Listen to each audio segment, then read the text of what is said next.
Hello, everyone, and thanks for tuning in to Real Estate 101 with Brooke Boone. I am Brooke Boone, and I am so happy to have you guys here. Thank you.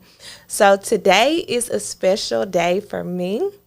It is my born day, my birthday, and I am turning 43 years young, and I am so excited.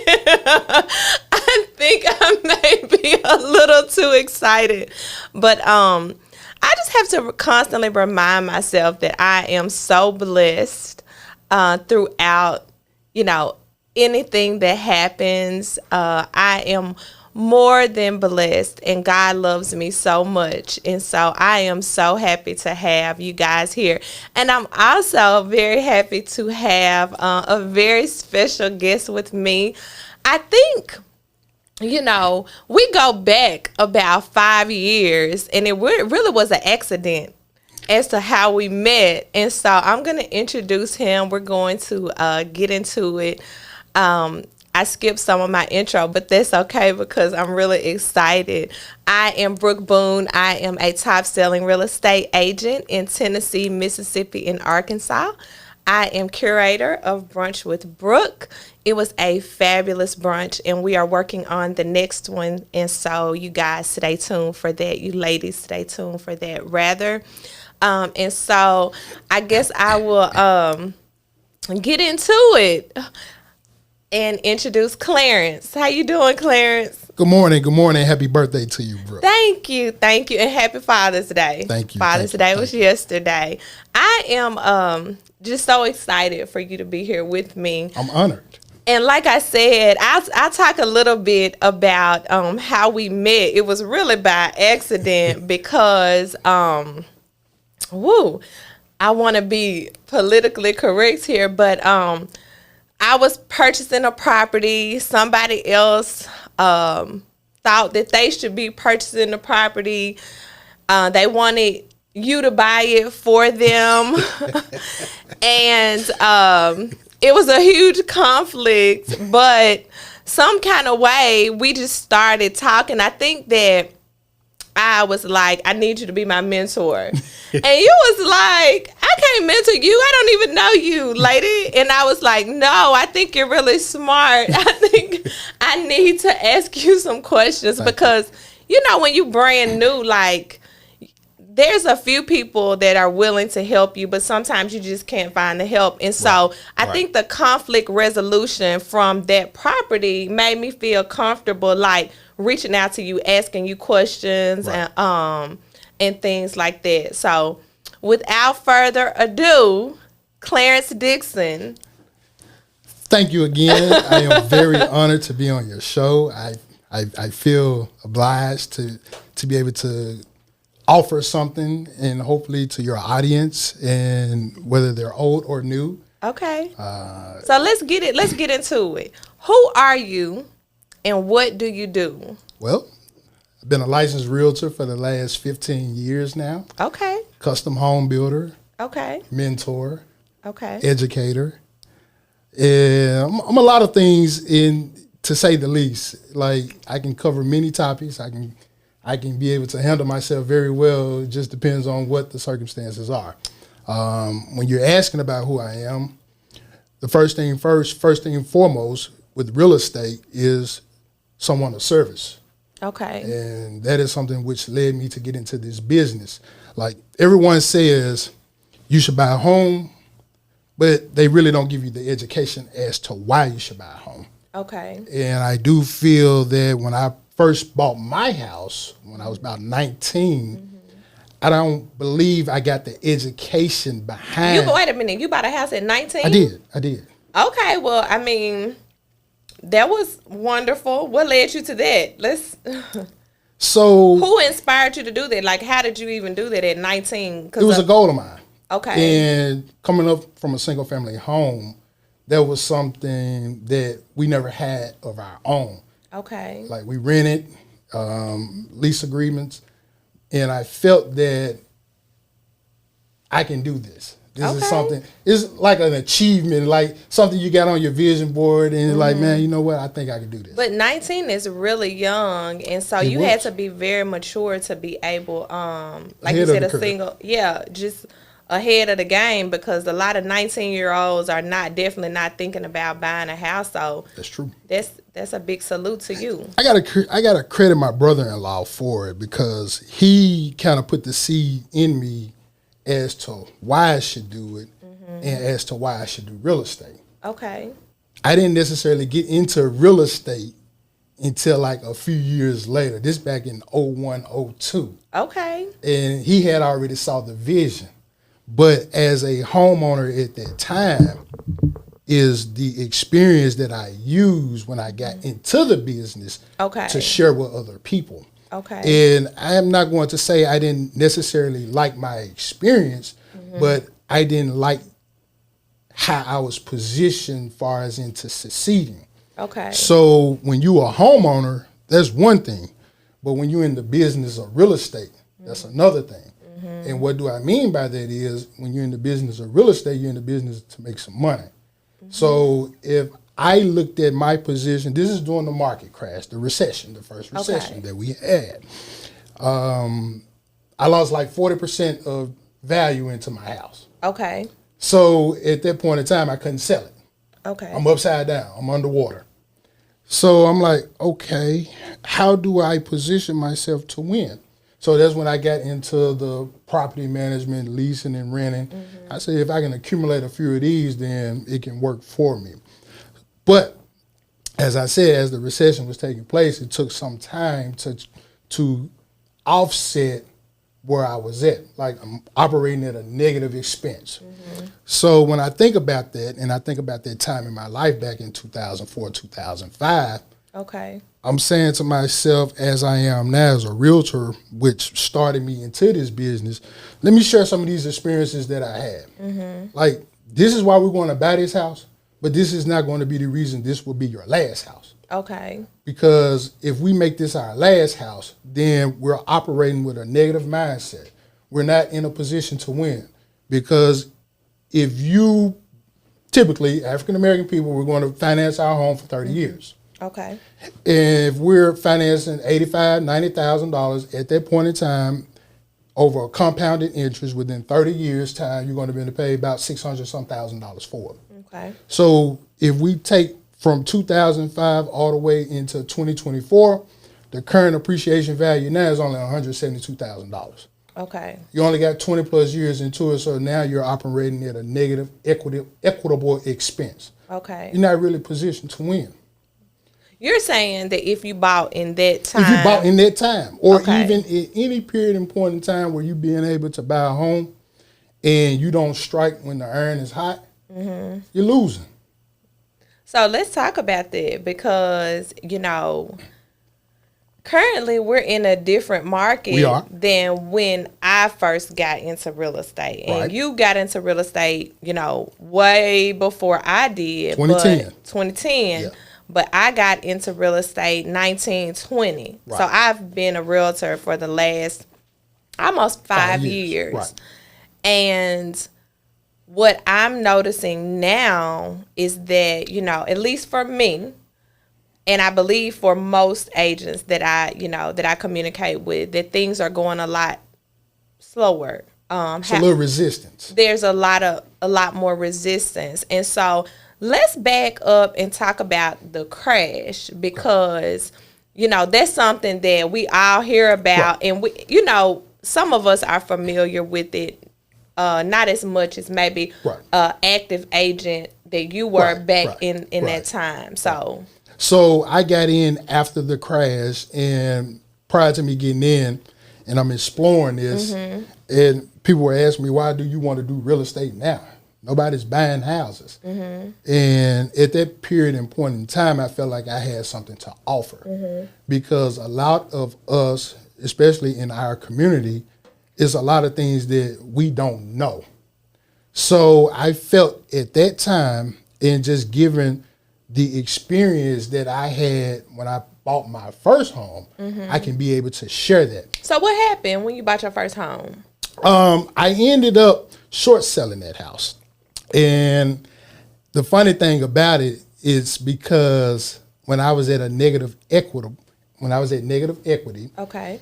I said to myself, I said, well, the house isn't worth the money that I'm paying for it at this time. So I'm like, if I short sell it and I can get somebody else to buy it back, I can be able to position myself to win. Position yourself to win, to get out of that house and to get something else. Exactly. So what's a short sale for people that may not know? A short sale is a friendly term of a foreclosure. Deed in lieu foreclosure, short sale. So in other words, you market your house, and for like at least 30 to 60 days, if you're unable to sell it, you can send back the mortgage. Okay. And what they do is they'll just write off the expense. Okay. Yeah. So it's an inquiry. It's a negative impact on your credit. At the time, I was like 760.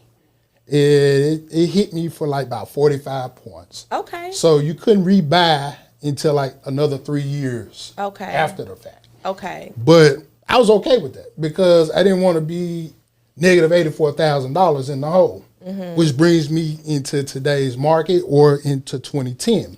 So I used those experiences. Go ahead. Well, okay, we skipped a part because how did you didn't get the education when you were buying that house, right? Right. And so what happened with that? So you had a realtor. I did. I assume. Okay, now what happened? So when I went to put my house on, well, prior to me putting my house on the market, I realized it costed me more money to sell my house than it did for me to be able to get into my home.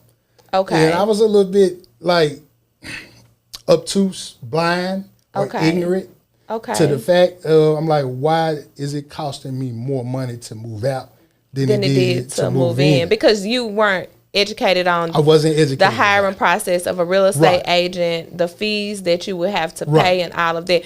Now you talked about you being upside down or the house not being. The house itself was upside down because. And why did you buy it at the top of the market or? Once again, so one thing we do as realtors, we tend to go back to look at prints in history. Like, what was this market value at this point in time? Right. So I do believe the agent had both sides. Okay. Only thing they knew was I wanted to buy a home. Right. That was the only important part. I got in at zero cost. Probably cost me about $2,700 to move in. Okay. That's not bad. But it was going to cost me $12,000 to move out. Okay. And you hadn't been in your home. How long did you stay in home? So it hadn't gotten any equity. It haven't grew any equity at the time. But did it lose equity or it just didn't grow any equity? So, of course, when you're paying on your principal, the mortgage goes down. But when the market crashed, I lost 50% equity. Okay. So I only paid $84,000 for it. Right, but now it's only worth like $42,000. Right. Okay, gotcha. So, I just wanted to be clear on that. Right, okay. Right. So at that point in period in time, it's like, what do I do now? What do I do now? So that part right there positioned me. Let me ask you this: why didn't you just keep paying the mortgage, or you were ready to? I rented it out. Okay. So I did a rent. At the time, lease to own, lease to purchase. Okay. Whereas down payment, first month, last month, credit check, application. Okay. So that right there gave me at least like 4.5% return. Okay. On top of monthly mortgage or rental fees. So I rented it out for another 3.5 years. But the market still hasn't done anything. Okay. And that was prior to me just saying, you know what, I'm going to just cut my ties with this. So pivoting from that point, after I sold it and got rid of it, my introductory to the market is becoming a realtor was because of my experience as a customer or a client at that time. So what did you want to do different, I guess? What did you want, what do you feel like you weren't educated in? Or what did you want? Because us as realtors. That's a great question. we don't control the market. We don't. I wish we did. No, but we don't control the market. And so we are, agents who are hired. And I tell all of my people, my lovely customers, that I am not trying to convince you to buy a home. You are coming to me and I'm providing a service, and I'm going to educate you on the process of buying a home, the current market, the current trends. Right. But it is definitely a consumer's choice if they decide that they want to buy a house. You see what I'm saying? Absolutely. So I guess what I'm asking is, what happened? So to go back to your question, were you not educated? Where I wasn't educated, and what compelled me to feel like what I had to offer. For one, no, we can't predict how the market goes, but one thing that has taught me for being in this business and being able to sustain for so many years is you have market indicators. Trends on how things are leading. Like if the city isn't growing in jobs or in revenue. So for every new job that is created, I knew 2.1 homeowners is able to be able to purchase a home. Okay. So just given my background and my studies as far as from the University of Memphis in political science, I do my own polling. Okay. So you have to understand as far as in when I get on the phone, I'm calling people, I'm asking them what they do for a living, like what are their specializations.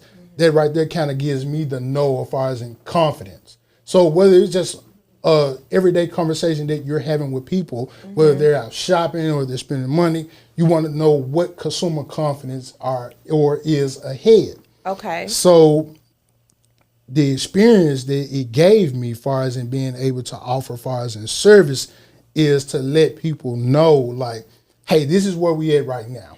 But this is what could happen. This is what could happen. Okay. Right now, like the task with it is everybody always wants to wait till later.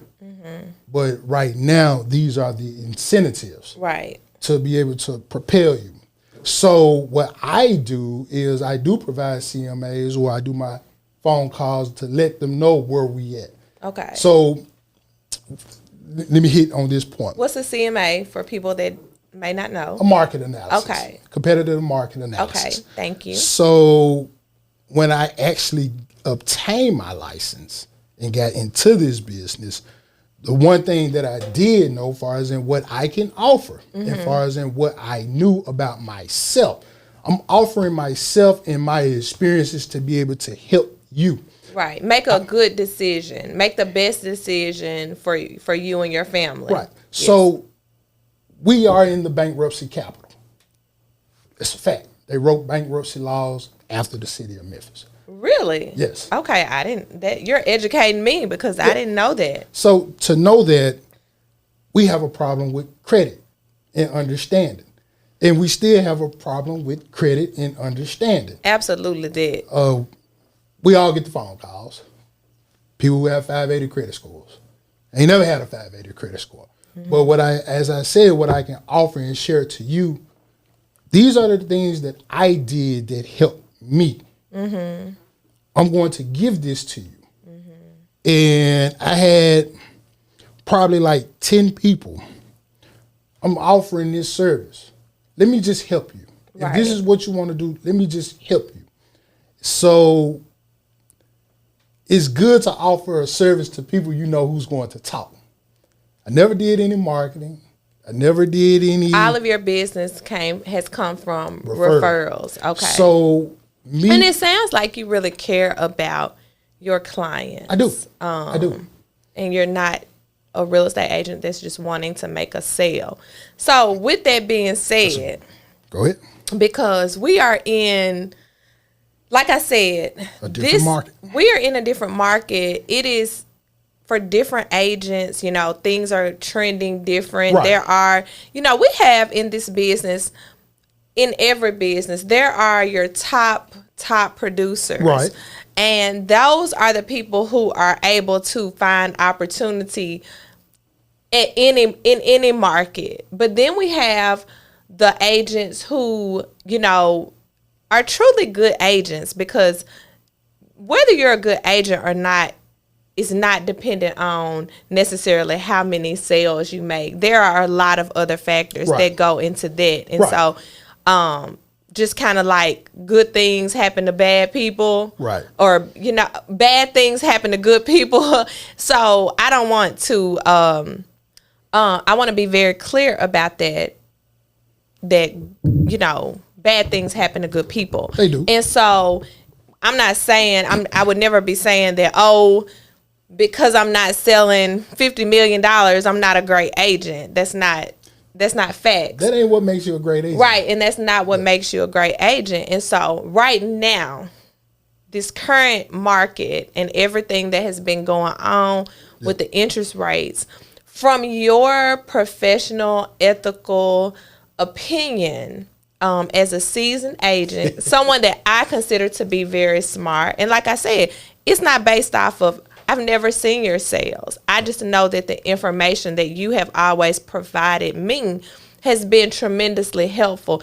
And you've always come from this place of teaching me that it's not only about the sale, that it is truly about customer service, and it is that person that you're serving getting the best service, and are they going to be happy in years to come? And so those are some things that you taught me very early when I begged you to be my mentor.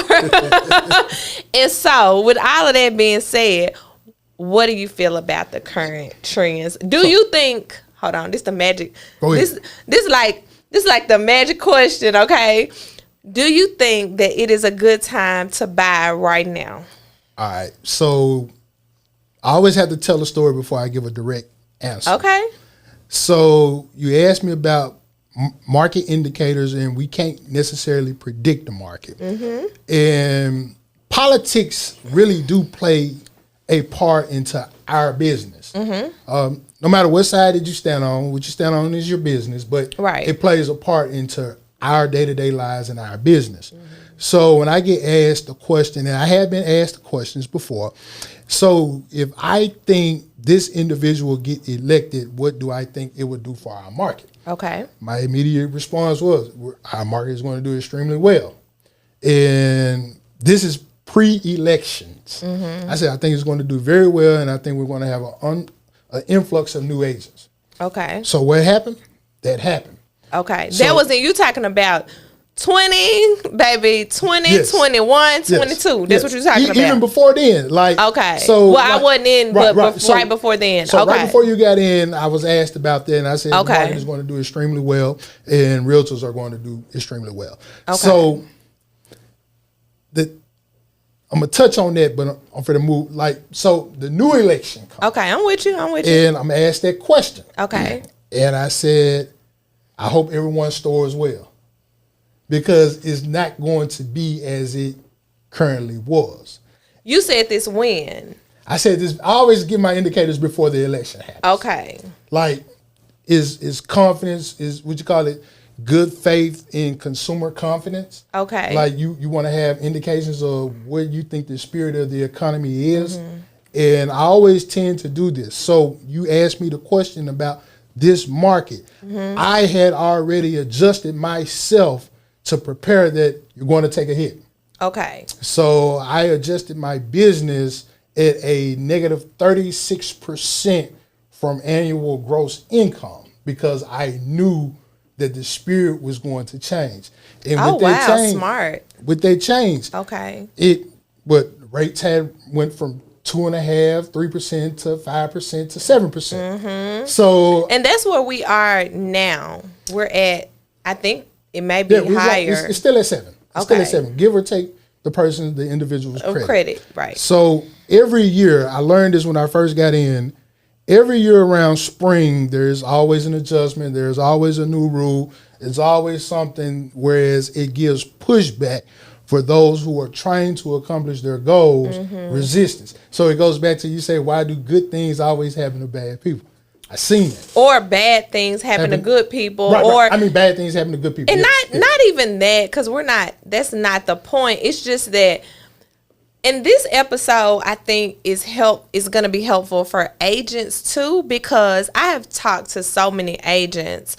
I was I was taking some classes at MAR, Memphis Area Association of Realtors, last week, and I was talking to this real estate agent in the ladies' room.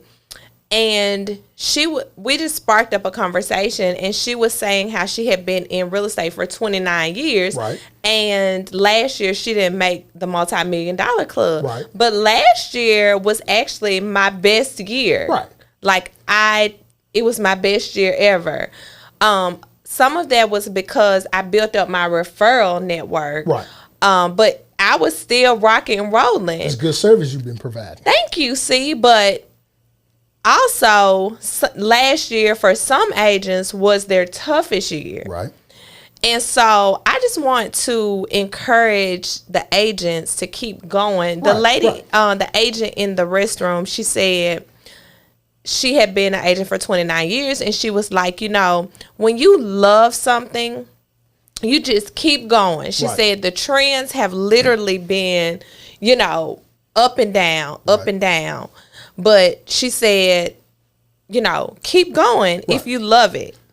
One thing, if a person been in this business 10, 15, 20, 30 years, they have seen some things.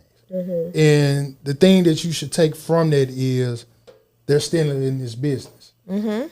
Right. They're still, even with the madness, they're still in it. They're still in this business. Mm-hmm. So you asked me the question about how do I feel far as in people buying? Yes, I was going to get back to that. And what do I think the confidence is as realtors and how we should look at it. Mm-hmm. So that question really is twofold, yeah. So you have one, if you have a realtor who is struggling to adjust into this market, are they operating in the client's interest, or they're operating because their expenses are on their butts? I mean, it's no secret. I mean, real estate agents, we still have lives to maintain. Right. We need to make money, But what's encouraging that? Right. So when you look into that and you look into the new lawsuit that just happened, who's operating at whose interest? Right. And I think, I don't know if I should say this or not. Say it. But it is what it is. Okay. A lot more realtors think more for themselves than they actually think for the actual customer. Ooh. And that is why we are at where we at now, as far as in litigations, truth in lending. Okay. Because back in those days when the recession, and this is just something that I think I've learned, or that people have told me, that anybody could get a mortgage, and they were just like giving them out, and they were doing stated incomes and stuff like that, and so it wasn't really regulated, and that caused a lot of foreclosures. It did, and you have a lot of that still goes on, and you have people who encourages others, because that's the operation of the masses operating out of ignorance, because they just want a home. Mm-hmm. They don't care at what cost. But in truth, they should care at what cost as to why they are buying this home, as to what interest they're buying it at, because the interest is compounded daily. Right. Whether if it's on a fixed or a variable, it doesn't matter. It's still there. And like I said, so when I adjust it, I'm looking at it as if, will I be serving the customer or will I be serving myself? Okay. Even during the COVID years, I focused more so on the selling side than I did the buyer side, because we are at a point are the buyers buying at a position whereas the property will have negative appreciation to it. Okay. And because those were the years that, like, we were having to do highest and best. Highest and best. We were having to waive, contingencies. I know that I had clients, and I'm like you in a lot of ways. Like, I don't want people to get in over their heads. Right. Like, I don't. You care. I care about people, and I don't want you to buy something and then in a year be like, this was too much for me to afford. I shouldn't have bought this. Everyone I sold a home to has a profit in their home. That's excellent. That's amazing. So that's awesome. Whether they decide to take advantage of that, which I encourage now because the stakes are really high, right? Do so if you can, and pivot it in. Whether if you have to pay off a lump sum of debt or you want to revisit this route to actually get that dream home that you want. But I don't brag on myself a lot, but you should, because you're just an excellent agent. I mean, and I knew I'm okay. I mean, and like I said, I don't need to look at your sales. That's not important. But what was important for me is that you operated from a place of being ethically, right. So I'm glad you brought this up because I want to share a story. A gentleman who's a friend now, when he first came to me, he wanted to buy a home. Okay. I'm 2 years into this business. He said, I got $90,000. I want to put this down on the home. I said, no, you don't. That ain't what we're going to do. I asked him what his goals are. What do he plan on doing? Right. And I said, let's take this $90,000. This is back 2011, 2012. Okay.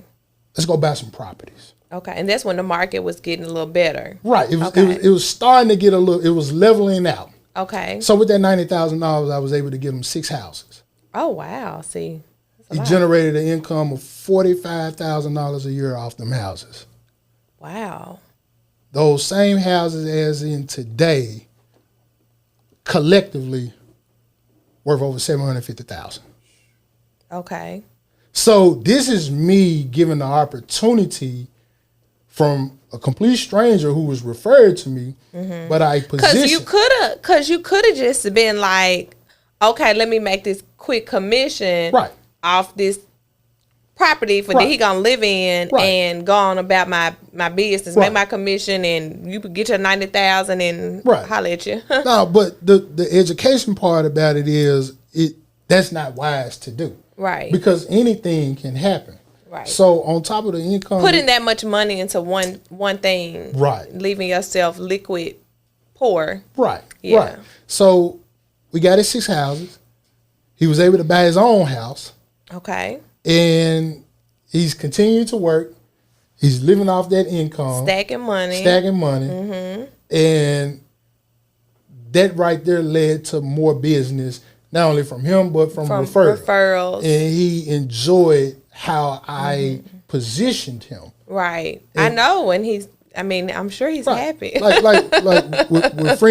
friends to this day, but we're not friends because of a business relationship. Right. We're friends because of my genuineness that I offer to him. Right. So that you operated in from that place. Right. So when you talk about the COVID years when people were buying houses, I didn't feel good as a realtor trying to sell somebody a house during those times because we're highest and best.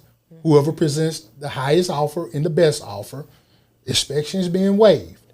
That's not really a good thing because at the end of the day, we're the last people in line. Regardless of however many people that's been involved into this transaction, you're the person that they're going to call. Agents are the person that they are going to remember. Yes. Like, if you did a good job, because unfortunately, sometimes people don't remember their agent's name and stuff like that, but they remember their agent. How you made them feel.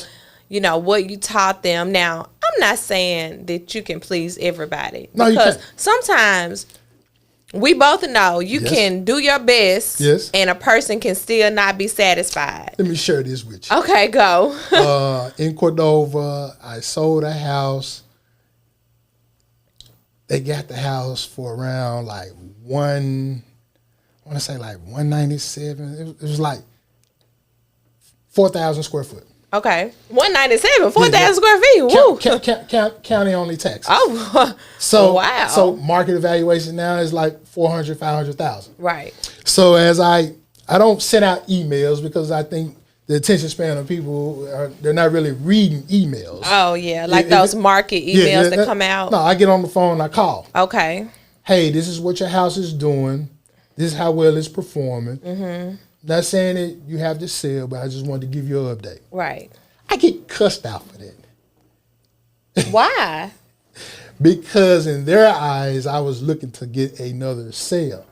But in my eyes, I'm educating you on the performance of your home and where you at. Right. And when the time comes, take advantage of it.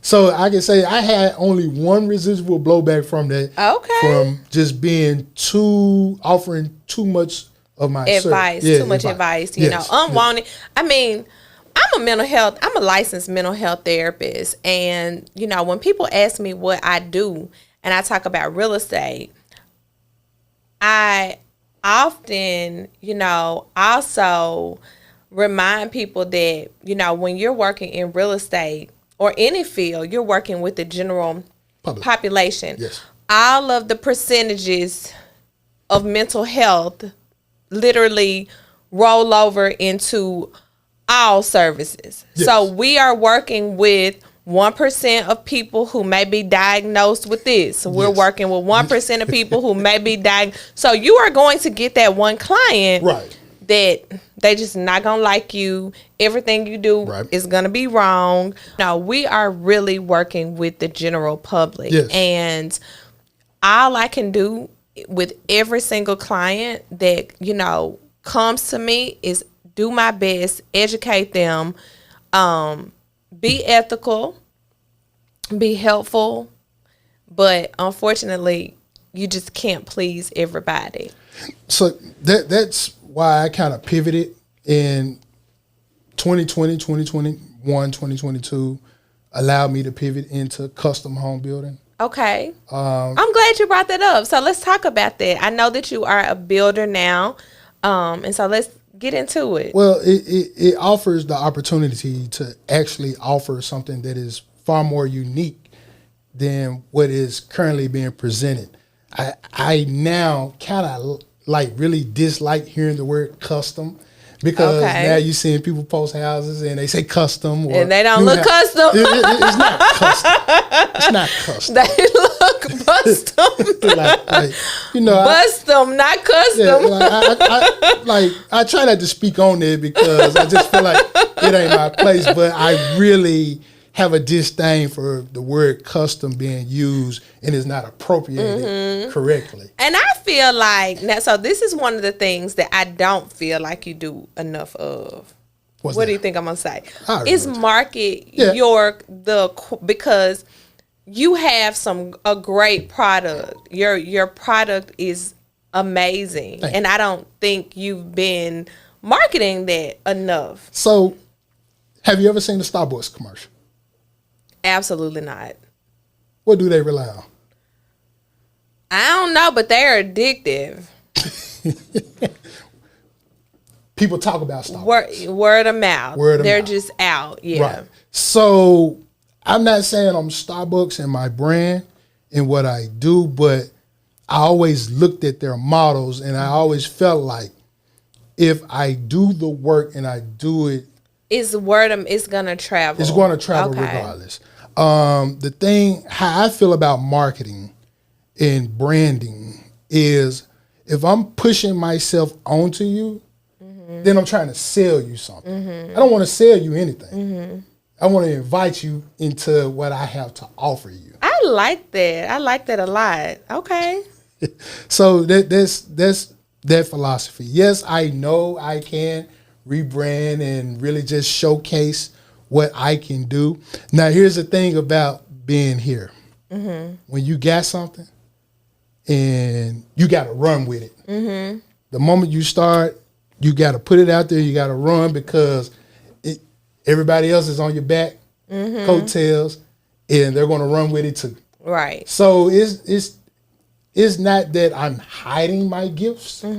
It's just that once it's out, it's going to be replicated. It's going to be duplicated. So that creates competition within the market. And me personally, I'm very competitive, but I'm not looking to compete with anybody.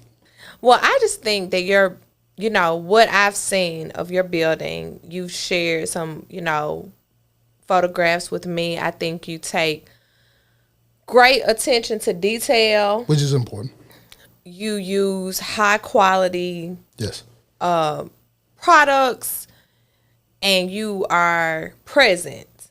Got to be. And that's one thing that, not everybody is present. It's like they are just expecting everybody else to take care of whatever it is they have going on. And so that is a quality that I know that you have. And so, I am looking forward to seeing more of your, we're going to use the word custom because I think we can, but more of your custom building because, there are people, and I have clients that they do want to build. It's just feeling overwhelmed with that. What is the process going to be?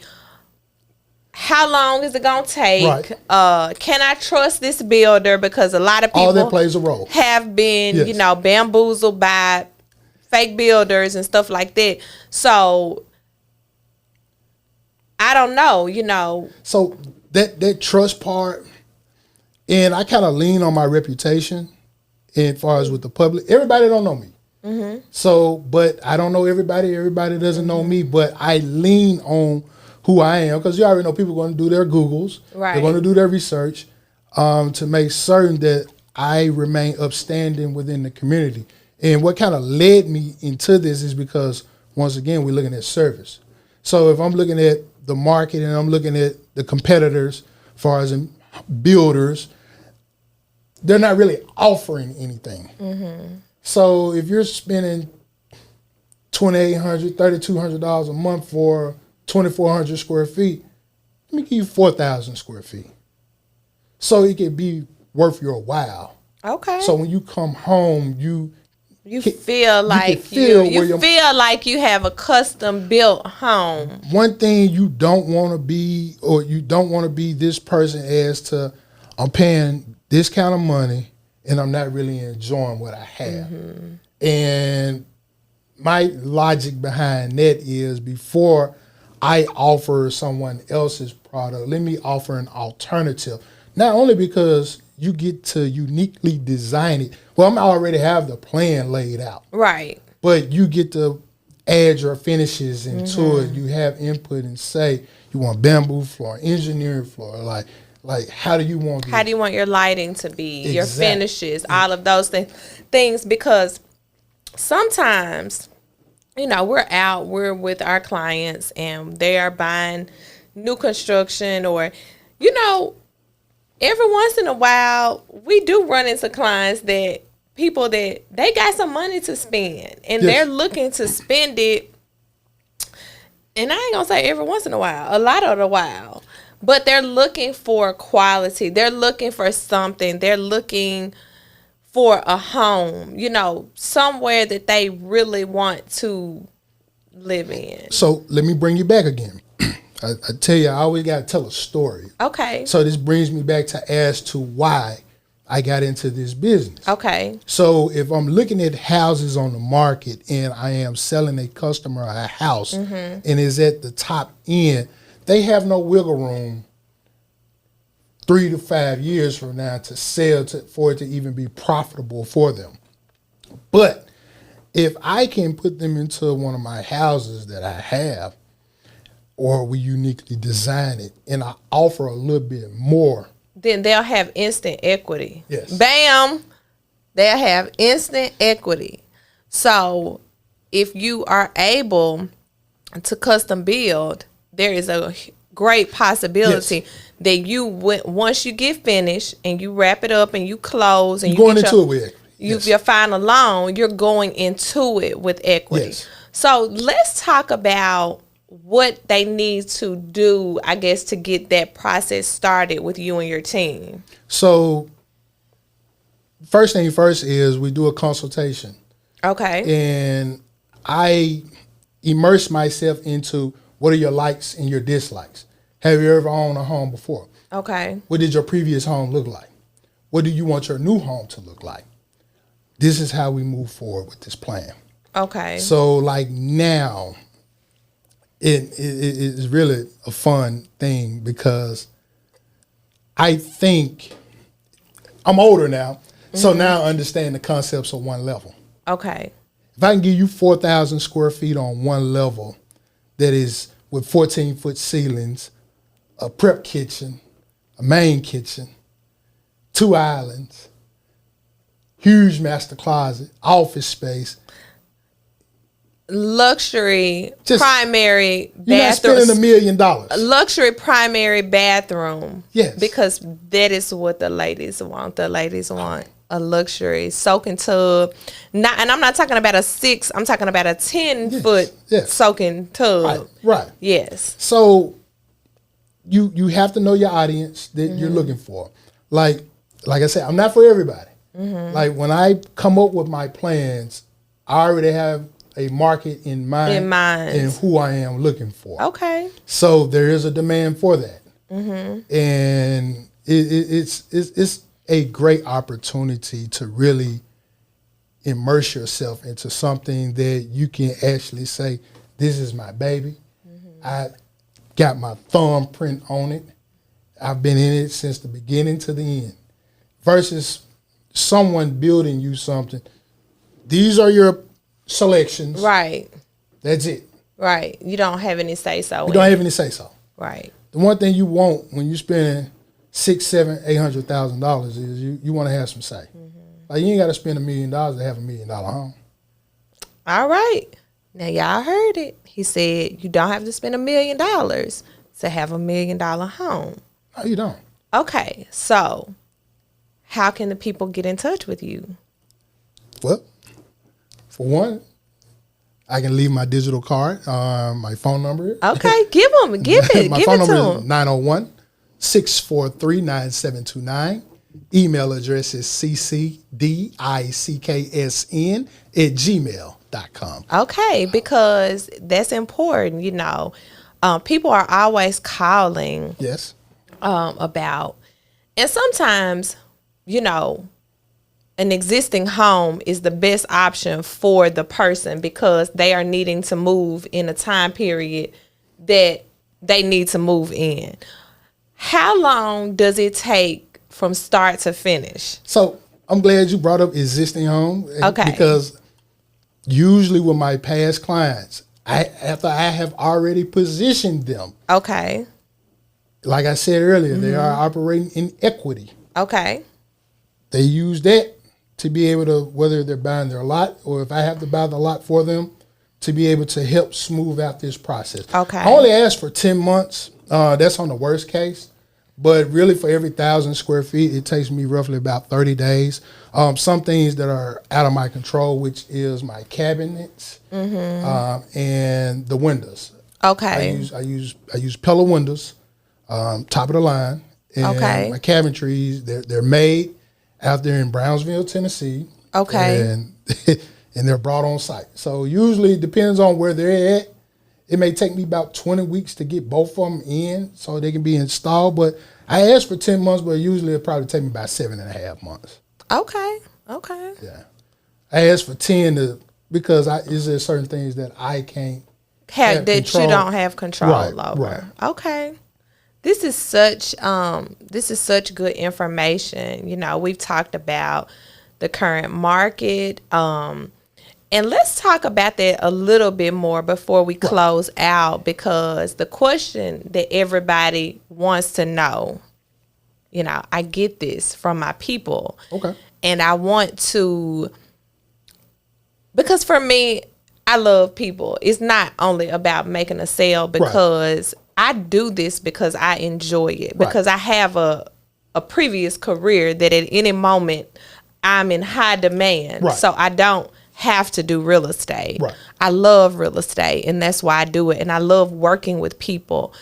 But people are always asking, Brooke, is this a good time to buy? And what, because I'm going to give my answer. So I want to know what your answer is.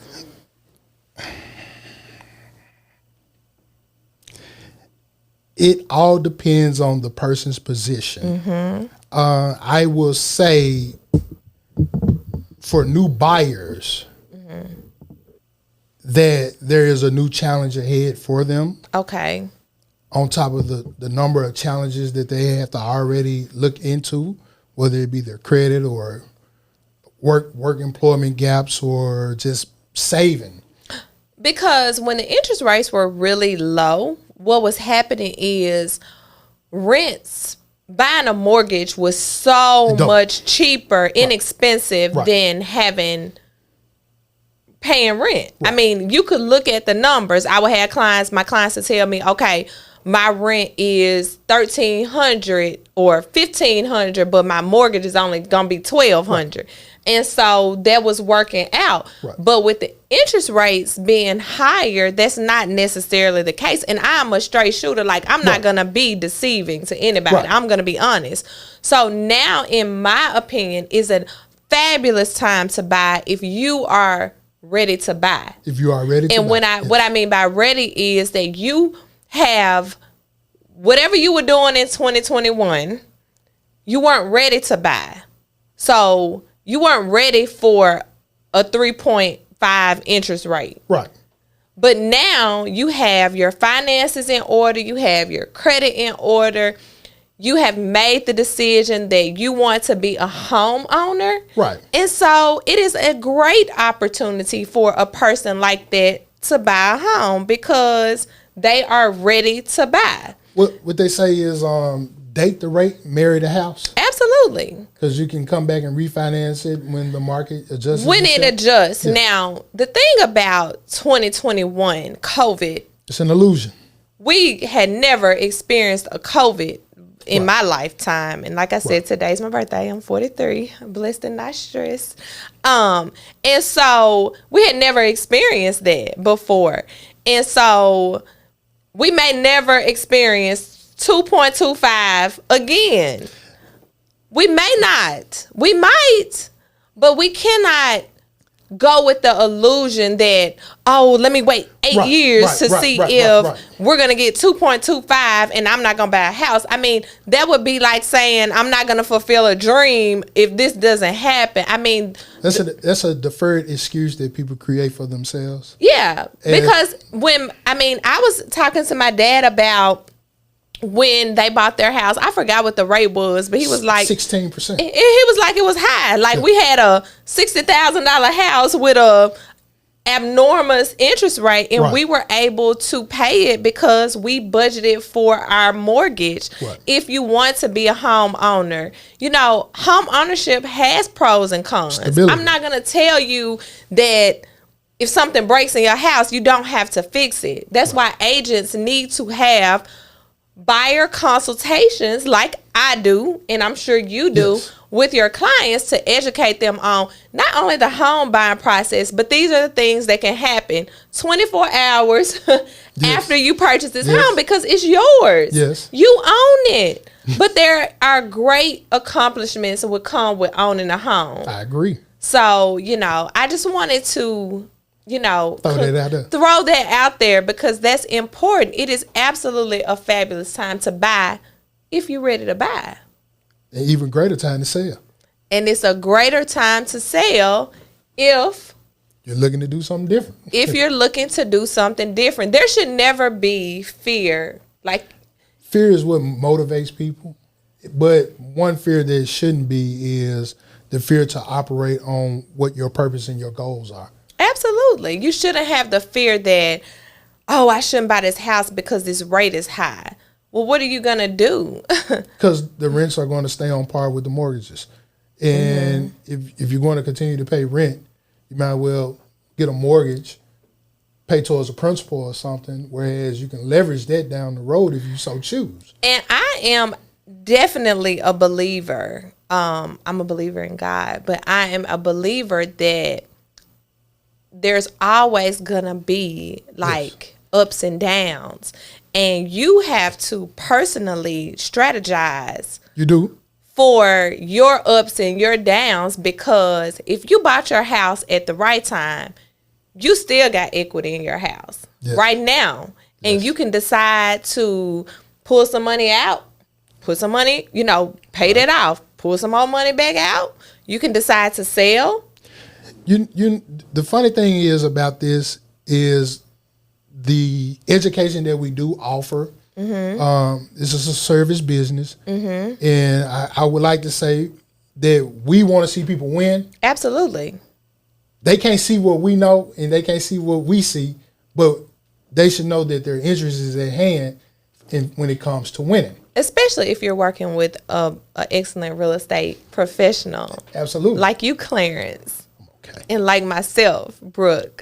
Sometimes you gotta be like, I'm gonna toot my own horn, because we really do want to put people in situations to win. My clients recently bought a fabulous house in Lakeland. I mean, yes, they spent $800,000, but guess what's gonna happen? They are building a new phase in Lakeland of their subdivision, and I told them, "Oh, don't worry about it, baby." Because guess what? In 2 years, those houses, they finna sell them houses for $1 million. Right. So don't even worry about it. That's it. I like that. Cheers, because it's my birthday. Look, you didn't drink as much as I did. I'm gonna drink now. This has been wonderful. I did want to give a shout out to Clarence's beautiful wife, Tamika. Thank you, girl, for letting him come here today. I really appreciate you, beautiful. She is also my friend. This has just been a really great episode. I'm so thankful that you came out and participated with me. I have a few things to say. I really love what I do in real estate. I really do. I don't do real estate because I have to. I do real estate because I choose to. And that is an awesome thing. I really appreciate and adore my clients. It has been this year, and this is for my fellow real estate agents, because I care about you guys. I was looking through my phone in class. I mean, out of all the people in my phones, 75% are agents that I have worked with or communicated with, or who've texted me or supported me, who I've supported. And I just want you guys to keep your heads up, because if you're not selling as much as you want to be selling right now, things are going to turn around for all of us. This has been a fabulous start to my birthday. I have so many things going on today. I have lunch with my sister coming up, and then I have a birthday dinner that my friend Mike orchestrated with all of my girlfriends. I guess he just wants to hang out with us, and I'm just thankful. My daughter bought me some Jordans. Her ACL tear is healing, and I'm proud of her. My son is doing great. I just love all of my people, my friends, my family, my kids. And I'm just blessed to see 43 years. God is doing some amazing things in my life. I am currently reading John Bevere's book. It's called The Awe of God, and we have book studies. My friend Danielle has an online book study. You can DM me, text me, email me if you want more information. God is moving, and he is doing some awesome things in the spirit. And I am so blessed to just be a part of it. This has been wonderful. Again, I have truly enjoyed this episode, and I thank you for coming on, my dear friend. I appreciate you for inviting me. I really do. As always, I would love to be your realtor. You can contact me. I am accepting new clients, buy, sell, all of that good stuff. And I'm Brooke Boone, and we are out.